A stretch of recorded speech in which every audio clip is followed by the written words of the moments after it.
Il est donc interdit pour nos sœurs de jeûner en état de menstru ou de lochi. Il faut respecter cette pause ou ce repos biologique.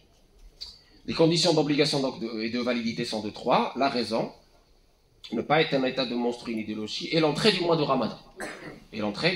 Donc le fou, par exemple, n'est pas obligé de jeûner, et même s'il jeûne, son jeûne n'est pas accepté. Idem pour la femme qui a ses menstrues ou lochi, ou pour celui qui jeûne avant le mois de Ramadan. Exemple, quelqu'un qui jeûne 2 jours avant, en voulant les compter dans le Ramadan suivant, eh bien, ce jeûne n'est pas accepté. Donc, al-khis, kayn shurut siha, conditions de validité qui sont de 2. L'islam, ou dukhul siyam, donc être musulman et le temps du jeûne. Ensuite, les conditions d'obligation qui sont de 3. La puberté, la possibilité de jeûner, avec la possibilité de jeûner, et le non-voyage, distance du qasr, voyage lent. Et enfin, les conditions d'obligation et de validité qui sont de 3, donc la raison, l'aql. On a donné l'exemple de celui qui s'évanouit ou celui qui devient fou, s'évanouit pendant toute la journée, ou une grosse partie de la journée. Ne pas être en état de menstru et de lochi pendant la journée. Et l'entrée du mois de Ramadan.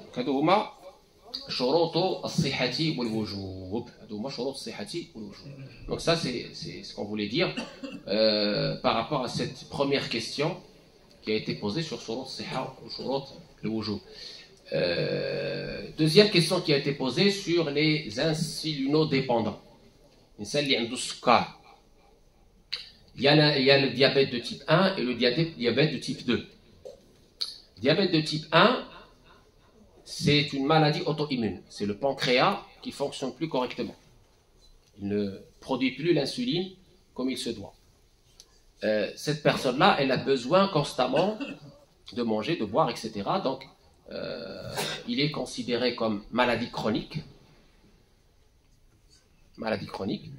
Et celui qui est dans la maladie chronique et qui ne peut pas jeûner parce qu'il risque pour sa santé, eh bien, il lui est recommandé dans l'école de Malik de donner le fidya.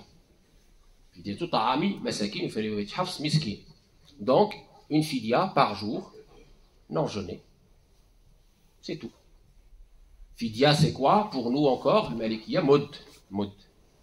Moud, c'est le quart du sa', le quart de ce que tu donnes de zakat fitr. Cette année, les différents comités pour la France, les savants, enfin nos imams et tout ça, quand ils se sont réunis, il y a eu la décision d'établir la zakat al-fitr, qui est évidemment ça de la denrée majoritaire du pays, de la région, 2,6 kg environ, l'établir à l'équivalent de 9 euros par tête. 9 euros. D'accord? 9 euros. Et donc le fidya ou le kfara, c'est le quart de zakat al-fitr. Ça veut dire à peu près 2,50 euros. 2,50 euros fidya. هذا اللي بغى يعطي الفدية كل يوم 2 euros و50 centimes. Celui qui veut donner plus, celui qui veut faire preuve de générosité, Allah sera évidemment généreux avec lui également. Donc, هذا اللي عنده l'insuline diabète de type 1, خصو ياخذ l'insuline وخصو كذا وخصو هذا tout le temps, il doit manger, etc., éviter la déshydratation, etc. هذا راه معفي المرض ديالو كيعفيه لقول الله تبارك وتعالى فمن كان منكم مريضا على سفر فعدة من أيام أخرى وعلى الذين يطيقونه فدية طعام مساكين. هنا دخلنا في هذا le type 2 c'est du cas par cas. علاش قلنا le type 2 كيكون عنده غير زيادة في السكر. هذا il y a pas de il voit avec son médecin et alhamdoulilah il voit si normalement il peut jeûner, parce que justement le jeûne lui permet de diminuer le sucre, la glycémie. Donc ça peut être bénéfique pour lui, toujours en étroite collaboration avec son médecin. Très important. هذا هو السؤال اللي ورد عليا في قضية السكر ديابيت. مسألة مهمة. وقيس على ذلك كل مرض مزمنين اللي ما كيقدرش مولاه يصوم هذيك الفديه ما كتكونش واجبه وانما مستحبه، وكل مرض ليس مزمن وغيبرى منه مولاه يقضي. toute maladie qui est juste temporaire, quand la personne retrouvera la bonne santé, il rattrapera ses jours, Inch'Allah, avant le ramadan suivant. Parce que celui qui néglige le rattrapage, sans raison, voilà, jusqu'au ramadan prochain, suivant, qu'est-ce qui se passe pour lui? À cause de cette négligence sans raison, eh bien, il rattrapera plus tard toujours les jours, parce que c'est toujours là une dette, et il donnera en plus, obligatoirement, une fidya par jour ainsi négligée. Une fidya par jour ainsi négligée. ثم سئلت على الإنسان اللي بلغ من الكبر عتيبة la vieille personne. كذلك la vieille personne, il ne se fait pas violence. الإنسان اللي كبر في السن ما يعذبش راسه. يريد الله بكم اليسر ولا يريد بكم العسر. هذا كذلك يستحب له الفدية فقط. إلا قدر يفدي. Celui-là aussi, pour l'imam Malik, il lui est recommandé de donner une fidya. Une fidya. فديته طعام مساكين. وسئلت أخيرا على la femme enceinte. Toujours, comme chaque mois, et je répète ce que j'ai dit comme chaque mois de Ramadan, et je répète ce que j'ai dit la dernière fois déjà, pour la femme enceinte. On a les hadiths, la femme enceinte, قياسا كذلك يجوز لها الفطر حتى لا تعرض جنينها للخطر. Donc elle va rompre son jeûne pour ne pas risquer pour elle ou pour son enfant, parce qu'elle porte une vie humaine. C'est amana. C'est amana. Amana.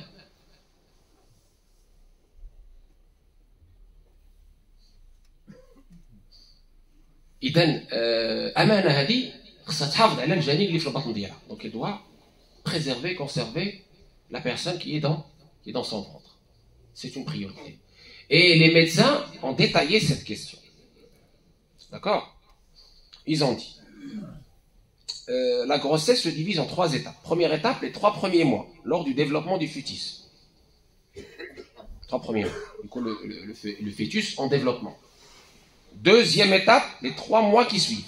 Et la 3e étape, les 3 derniers mois de la grossesse. Pendant la première étape, la femme est tenue de manger, car le fœtus en a besoin pour son développement. Mais le fœtus, il prend, il a besoin. C'est très important. Et toujours en étroite collaboration avec le médecin. Pendant la 2e étape, les 3 mois qui suivent, c'est-à-dire on est au 4e, 5e, 6e.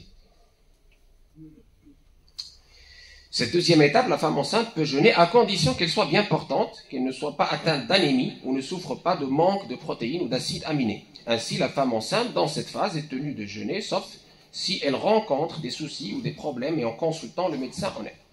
3e et dernière étape, c'est-à-dire les 3 derniers mois, la femme est tenue de manger, car dans ce cas, le bébé puise directement dans les réserves de la mère. Celle-ci risque des complications ainsi que son bébé.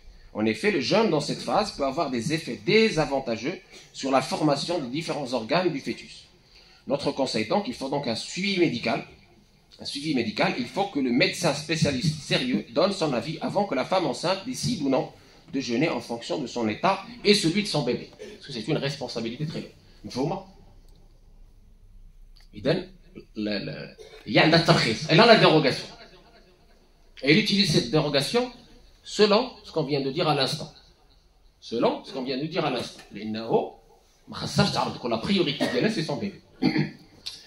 La femme qui allait aussi, elle peut faire objet d'exemption, de dérogation, si elle allait au sein, et si, évidemment, elle risque de ne pas avoir assez de lait pour son bébé, et elle n'a pas de nourrice. À ce moment-là, elle mange, elle rattrape plus tard. Les malikis ont ajouté la fidya en plus du rattrapage pour la femme qui allait. هذا يعني العجالة الشديدة أجوبة على الأسئلة اللي وردت إلى هذا اسمه. إلا عندكم أسئلة واجدة بسم الله. إلا عنده شي واحد s'il y a quelqu'un qui a une question qui est toute prête بسم الله. Avant de passer aux questions sur papier. تفضل يا سيدي. وعليكم السلام ورحمة الله وبركاته. فإن ذكرت المؤمنين العام الفارق بتمنع عن الزكاة، يعني الإنسان ينسى زكاة الفطر هذه من زكاة الفطر يعني بتاع الفدية. الفدية كم؟ ايوه انا ذكرت بها قلت لكم الفديه هي مد، هي ربع صاع يعني لو كار دو سكون دون في زكاه الفطر، مد من غالب قوت البلد. وهذا العام هذا تقريبا 2.50 تقريبا. داكور. الاسئله اللي عندنا est-ce que la procréation médicalement assistée est halal, la PMA? Est-ce que la FIV in vitro est halal? Ça, on en a parlé. Il faut comprendre que ça, c'est pas un sujet pour lequel une personne peut répondre. Non, c'est un comité de savants qui répond. Sur la bioéthique, sur le Nawazil, les sujets nouveaux, c'est toujours un comité composé de spécialistes qui ont compris de quoi il s'agit, qui répondent. Et les comités de savants qui se sont réunis pour cette nazi-là, pour cette nouveauté, ils ont dit qu'il y a une différence entre la PMA et la GPA. GPA, c'est gestation pour autrui. Celle-là est interdite dans les 3 religions monothéistes. Pourquoi? Parce que c'est une atteinte à la filiation. Parmi les 5 objectifs nobles de la religion, c'est la préservation de la filiation. ما يقدرش واحد الانسان يعطي المني ديالو لواحد الانسان ماشي مرتو باش تولد له. كايناش خلال بالنسب وزنا الزنا والعياذ بالله. كذلك المراه ما تعطيش elle va pas donner ses ovules à une autre. Non. Il y a une atteinte à la filiation et ça c'est très grave. Très très grave. L'islam veut préserver la filiation. La filiation شنو هي الاب والام اللي عندهم زواج شرعي. هذه هي لا فيلياسيون عندنا في الدين ماشي حاجه اخرى.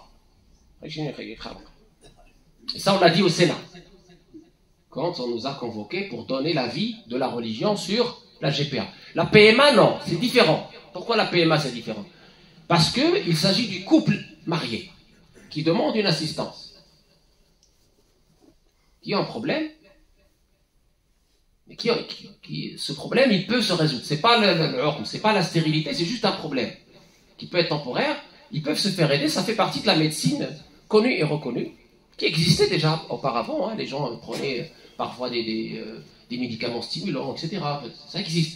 La PMA, elle est autorisée dans la mesure où elle se pratique entre le mari et son épouse. On ne donne pas l'ovule ou le sperme dans une banque, non. Entre le mari et son épouse. Khalas. Et donc, effectivement, si c'est pour aider ce couple marié à avoir des enfants, il n'y a pas de souci. Le fait d'avoir des enfants, ça appartient bien sûr à Allah.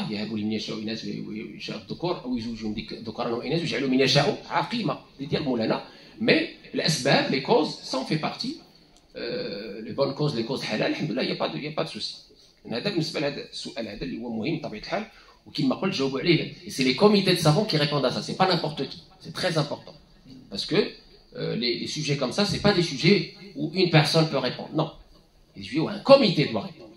Un comité d'experts qui connaissent non seulement la religion, mais aussi ils se font aider, assistés par des médecins qui connaissent ce que c'est ces nouvelles technologies de la médecine.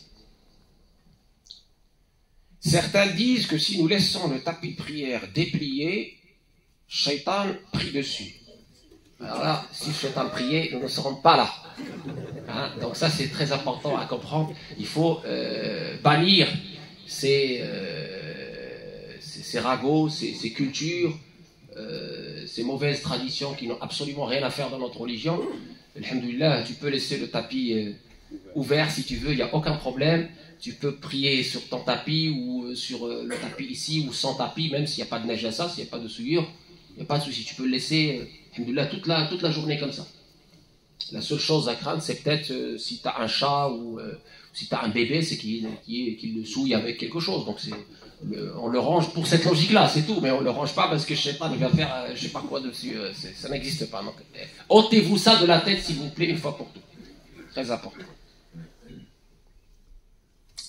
Se marier jeune, est-ce une bonne chose dans notre génération? C'est une bonne chose dans notre religion. C'est très important. Pour fermer la porte au diable, tu vas faire quoi si tu ne te maries pas? Hein? Voilà, donc il faut réfléchir.